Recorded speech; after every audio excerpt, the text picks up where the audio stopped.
O cartão foi recusado. Diogo Oliveira, o cantor que enchia estádios e dominava as tabelas portuguesas há 5 anos, sentiu o mundo parar dentro da joalharia de luxo no Chiado.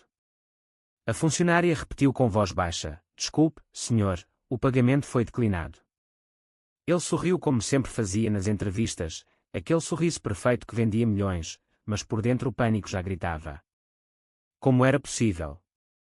Tinha acabado de receber os direitos de autor do último álbum. Na rua, o ar frio de dezembro bateu-lhe no rosto. Lisboa brilhava com luzes de Natal, mas para Diogo tudo parecia cinzento. Ligou para o banco.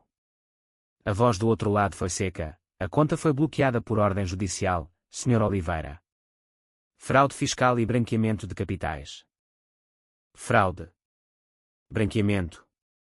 Ele nunca de repente percebeu. Só havia uma pessoa com acesso às suas contas: Mariana, a namorada de fachada há 3 anos, a mulher que o país acreditava ser o grande amor da sua vida. Correu para casa, no apartamento de luxo em Alcântara com vista para o Tejo. Mariana estava na sala, mala feita, rosto impassível. "Vais a algum lado?" perguntou ele, voz tremendo. Ela virou-se devagar. "Vou." "E tu devias agradecer-me por ter esperado até depois do Natal." "Esperado para quê?" "Para contar tudo." Ela tirou o telemóvel, abriu uma pasta de fotos e vídeos. Diogo viu-se a si mesmo: abraços com Tomás, beijos roubados num quarto de hotel em Porto, mensagens de amor trocadas há meses. O seu segredo mais guardado, o único lugar onde era verdadeiro, estava ali, nas mãos dela. "Se não transferires tudo o que tens para a minha conta nas Ilhas Caimã até amanhã, envio isto para todos os jornais. E para a tua mãe." Diogo caiu no sofá. O coração batia descompassado.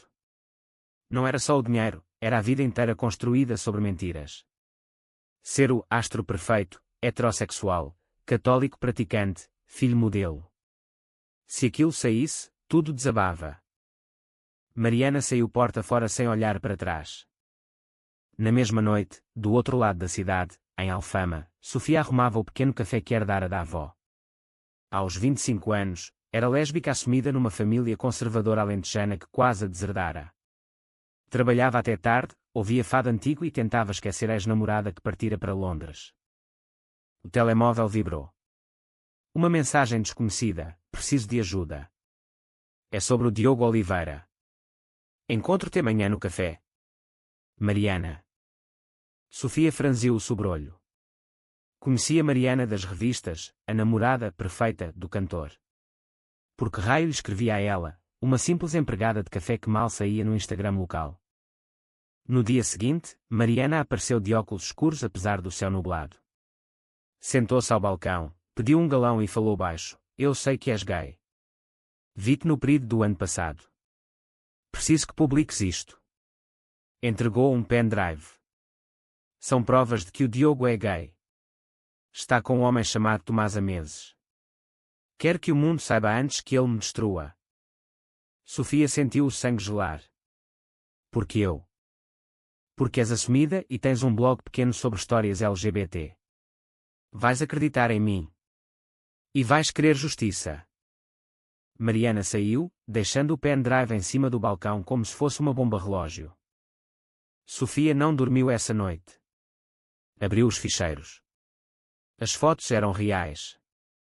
O olhar de Diogo nelas era algo que ela reconhecia demasiado bem: amor verdadeiro, medo misturado com felicidade.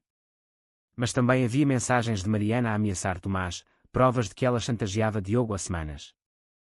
Pela primeira vez, Sofia sentiu raiva de Mariana, não por querer expor alguém, mas por usar a orientação sexual como arma.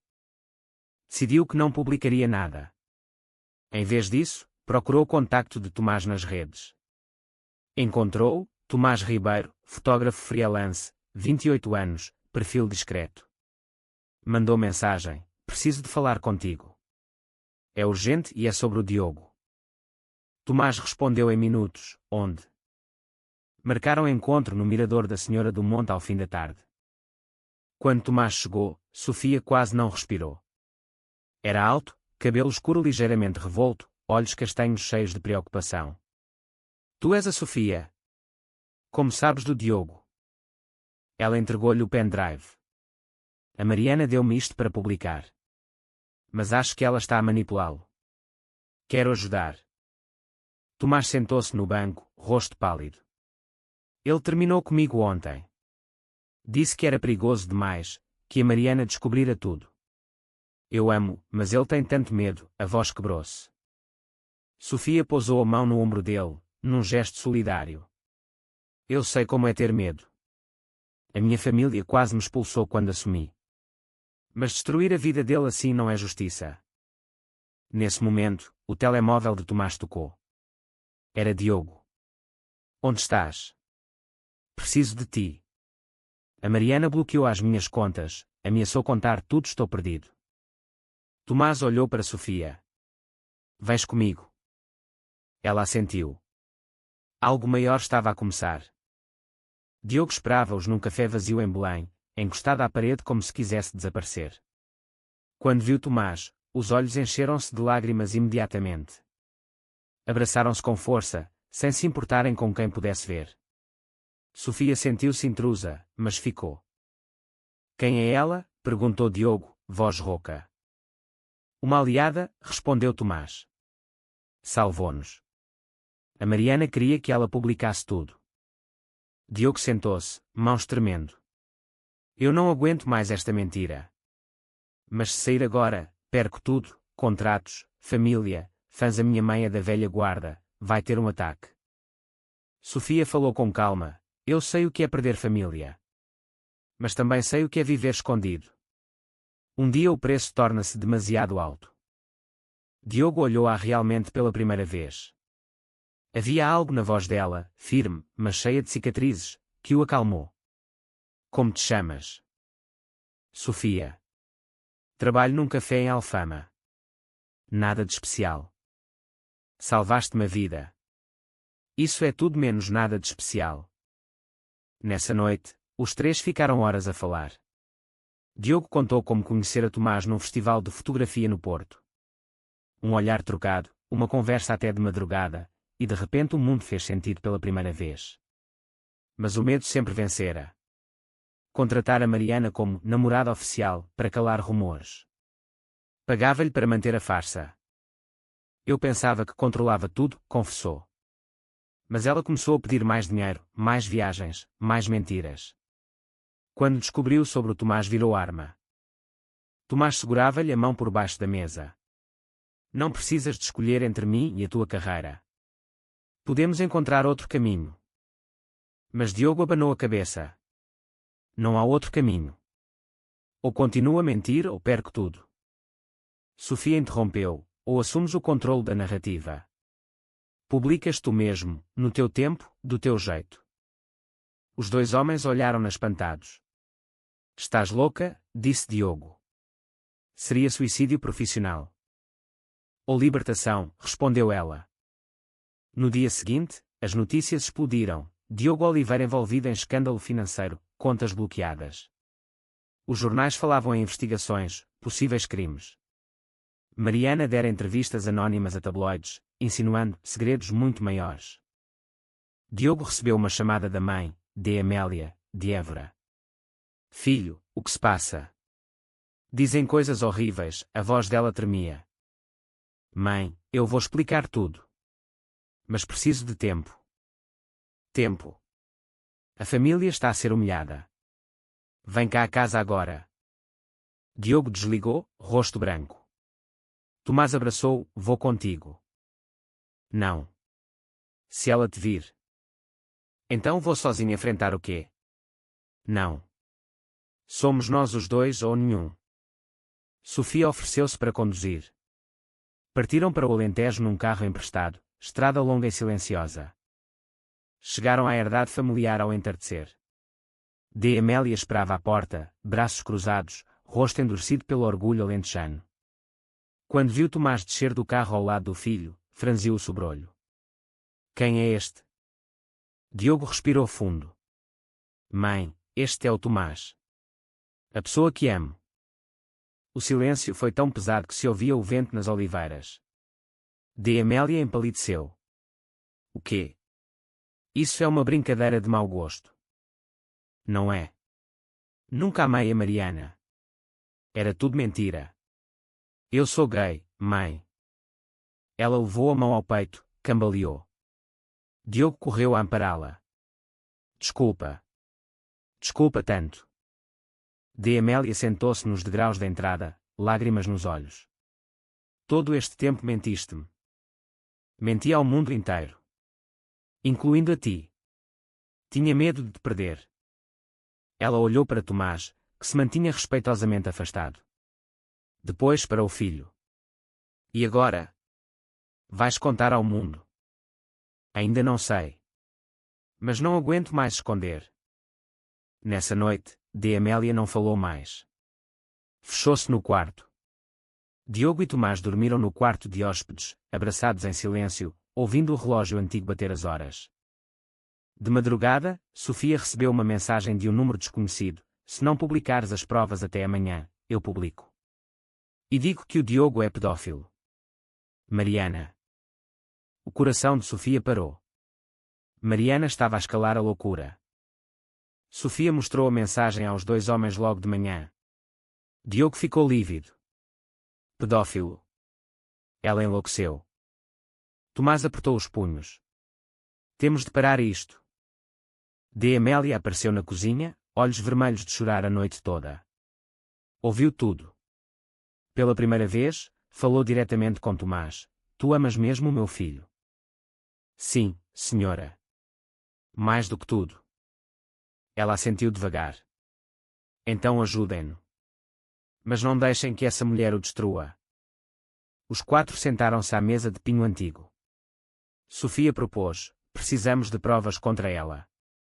Se ela está a fazer chantagem e difamação, podemos denunciá-la. Diogo lembrou-se de algo. Tenho gravações. Quando ela começou a pedir dinheiro extra, gravei conversas no telemóvel. Por precaução. Tomás sorriu pela primeira vez em dias. Isso muda tudo. Passaram o dia a organizar as provas, gravações, mensagens, transferências bancárias suspeitas.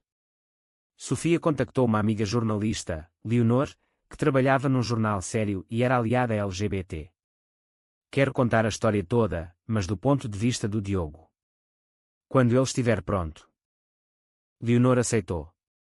Mas precisam de agir rápido. Os tabloides estão loucos. Regressaram a Lisboa ao fim do dia. Diogo sentia-se estranhamente leve, contar à mãe, mesmo com dor, tirara-lhe um peso enorme. No apartamento, encontraram a porta arrombada. Tudo revirado. O computador de Diogo desaparecido. Apenas um bilhete: as provas são minhas agora. Último aviso. Mariana estava um passo à frente. Diogo caiu de joelhos. Perdemos. Mas Sofia pegou no telemóvel. Não. Eu fiz cópias de tudo ontem. E enviei para a Leonor e para um advogado amigo. Tomás abraçou-a: tu és um anjo. Nessa noite, os três ficaram no pequeno apartamento de Sofia em Alfama. O espaço era apertado, mas quente. Pela primeira vez, Diogo dormiu sem pesadelos, com Tomás ao seu lado e Sofia no sofá, a velar como uma guarda. De manhã, Leonor ligou: tenho uma proposta. Entrevista exclusiva. Diogo conta tudo: a chantagem, a orientação sexual, o amor verdadeiro. Publicamos amanhã. Controlamos a narrativa. Diogo olhou para Tomás. Achas que consigo? Consegues. E eu estarei ao teu lado. D. Amélia ligou também. Filho, vi as notícias. Sei que é difícil. Mas sou tua mãe. Amo-te independentemente de tudo. Vem quando quiseres. A voz tremia, mas era firme. Diogo chorou como uma criança. A entrevista foi marcada para essa tarde num estúdio discreto. Diogo vestiu roupa simples, sem maquilhagem, sem pose. Queria ser visto como era. Quando as câmaras ligaram, a voz saiu clara: chamo-me Diogo Oliveira. Durante anos vivi uma mentira por medo. Hoje escolho a verdade. Contou tudo: o amor por Tomás, a farsa com Mariana, a chantagem. Mostrou algumas provas, o resto seria entregue à polícia. Portugal parou para ouvir. Mas Mariana não ficaria quieta. A entrevista saiu na edição online às 20 horas. Em minutos, Diogo Verdade era trend mundial. As reações dividiram-se: apoio massivo da comunidade LGBT e de fãs mais jovens, ódio feroz de setores conservadores e tabloides que ainda defendiam Mariana. Mariana deu uma entrevista chorosa a um canal sensacionalista: ele inventou tudo. Eu era vítima. Ele tem problemas graves, insinuou coisas horrendas. Mas a polícia já investigava. As provas entregues por Sofia eram irrefutáveis. Na manhã seguinte, Mariana foi detida em casa por chantagem, extorsão e difamação.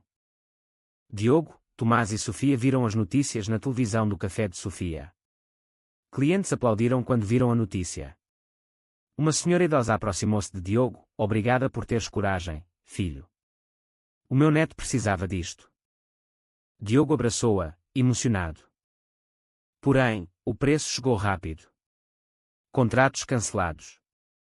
Patrocínios rompidos. A editora discográfica emitiu nota fria: respeitamos a vida privada, mas revemos parcerias. Diogo perdeu quase tudo financeiramente. Mas ganhou algo maior: liberdade. Passou semanas em Alfama com Sofia e Tomás. Os três tornaram-se família. Sofia abriu o café mais cedo para Diogo poder cantar ao vivo para um público pequeno, apenas amigos e curiosos. A voz dele, sem autotune nem luzes, era ainda mais bonita. Tomás fotografava tudo, Diogo a cantar, Sofia a servir cafés com um sorriso cansado mas feliz, o Tejo ao fundo. Uma noite, Diogo recebeu uma chamada inesperada: um produtor independente de Londres. Ouvi a tua história. Quero gravar um álbum contigo. Sobre verdade, amor, resiliência. Sem filtros. Diogo aceitou. De Amélia veio visitar Lisboa. Jantaram os quatro no apartamento de Sofia. No início constrangido, mas aos poucos a mãe de Diogo começou a fazer perguntas a Tomás sobre fotografia, sobre a vida. No fim da noite, abraçou: cuida bem do meu rapaz. Tomás chorou. Mas nem tudo era paz. Um grupo radical conservador começou a ameaçar Diogo online. Cartas anónimas chegaram ao café. Sofia encontrou a porta pintada com insultos. Uma noite, ao fechar o café, um homem encapuzado aproximou-se de Diogo na rua estreita de Alfama. Traidor. Vais pagar. Empurrou-o contra a parede. Tomás apareceu a correr, gritando. O homem fugiu. Diogo tremia, mas disse: não volto a esconder-me. A polícia reforçou proteção. A comunidade LGBT organizou uma vigília de apoio em frente ao café. Centenas de pessoas com velas e bandeiras arco-íris. Diogo cantou para eles, voz embargada, uma canção nova, escrita para Tomás. Sofia, ao lado, segurava a mão de uma rapariga que conhecera na vigília, Inês, ativista trans, olhos brilhantes de admiração. Algo novo nascia ali também. Os meses seguintes foram de reconstrução. O novo álbum, intitulado Verdade Nua, foi gravado num pequeno estúdio em Lisboa com músicos amigos. As letras falavam de amor proibido, medo, coragem, aceitação. A capa, fotografia de Tomás mostrando Diogo de costas, olhando o mar em Cascais, luz dourada. Quando lançado, entrou diretamente para o top em Portugal, Espanha, Brasil. Críticos chamaram-no o álbum mais honesto do ano. Diogo fez concertos pequenos, teatros, centros culturais, festivais LGBT. Lotação esgotada sempre. O público cantava com ele, muito chorando. Mariana foi condenada à prisão efetiva. Nas últimas declarações, pediu desculpa, mas ninguém acreditou. De Amélia mudou-se para um apartamento pequeno em Lisboa para ficar perto do filho. Aos poucos, tornou-se avó postiça para os amigos dele, cozinhando feijão com chouriço nas noites de reunião. Sofia e Inês começaram a namorar. O café tornou-se ponto de encontro da comunidade. Sofia criou um podcast, Histórias Quebradas, Vozes LGBT Portuguesas. O primeiro convidado foi Diogo, claro. Mas o maior teste veio quando Diogo foi convidado para o maior festival de verão português, o antigo palco onde era rei como astro heterossexual. A organização hesitou, mas a pressão dos fãs venceu. Na noite do concerto, o estádio estava cheio. Metade das bandeiras eram arco-íris. Diogo subiu ao palco sozinho, violão na mão. Esta canção é para a pessoa que me salvou de mim mesmo. Olhou para a primeira fila, Tomás, Sofia, Inês, de Amélia. Cantou a balada nova. O estádio inteiro acendeu as luzes dos telemóveis. Milhares de pontos luminosos como estrelas. No fim, Diogo falou ao microfone. Há um ano pensava que perderia tudo se dissesse a verdade. Hoje sei que só ganhei. Obrigado por me aceitarem como sou. O aplauso durou minutos. Depois do concerto, nos bastidores, um jovem aproximou-se tímido. Eu sou gay. Tinha medo de contar aos meus pais. Hoje vou contar. Obrigado. Diogo abraçou-o. Vai correr bem. E se não correr, há uma família maior à tua espera. Nessa noite, os 4 amigos subiram ao mirador da Senhora do Monte, o mesmo onde tudo começara. Lisboa brilhava lá embaixo. Tomás tirou uma fotografia, Diogo e ele abraçados, Sofia e Inês de mãos dadas, o Tejo ao fundo. Para lembrar, disse Tomás, que às vezes o fundo é só o começo. Diogo beijou-o suavemente. E que o amor verdadeiro vence sempre, mesmo quando dói. Sofia sorriu. Especialmente quando dói. O vento de dezembro era frio, mas os corações estavam quentes. Um ano depois, o documentário, quebrado e inteiro, sobre a jornada de Diogo, estreou no Quer Lisboa e ganhou o prémio do público. Realizado por uma jovem cineasta amiga de Sofia, mostrava entrevistas, imagens de concertos, momentos íntimos da nova vida. Diogo e Tomás casaram-se numa cerimónia simples na praia da Adraga, só família e amigos próximos. De Amélia levou as alianças, olhos marejados de felicidade. Sofia foi madrinha, Inês da minha de honra improvisada. O café de Sofia expandiu, abriu um segundo andar com livraria LGBT e espaço para workshops. Tornou-se refúgio para jovens rejeitados pelas famílias. Diogo lançou o 3º álbum pós-coming out, agora com colaborações internacionais. Viajou pelo mundo, sempre com Tomás ao lado captando cada momento. Numa entrevista à revista Time Out Lisboa, perguntaram-lhe, arrepende-se de alguma coisa? Diogo sorriu, aquele sorriso verdadeiro, não o ensaiado de antigamente. Apenas de ter demorado tanto a ser eu mesmo. Mas até o medo fez parte da história. Hoje sou grato por tudo, pela dor, pela chantagem, pela amizade que me salvou. Porque me trouxe até aqui. Em Alfama, numa noite de fado, Diogo subiu ao palco improvisado do Café de Sofia. Cantou uma versão acústica da sua primeira grande balada, agora com letra ligeiramente mudada, falando de ele em vez de ela. O público, pequeno mas fiel, cantou junto. Lá fora, o Tejo continuava a correr, testemunha silenciosa de amores que já não precisavam de se esconder. Sofia, atrás do balcão, olhou para Inês que ajudava a servir.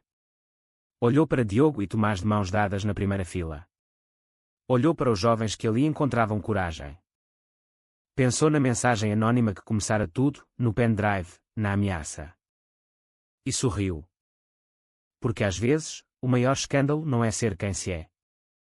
O maior escândalo é ter medo de o ser. E eles já não tinham.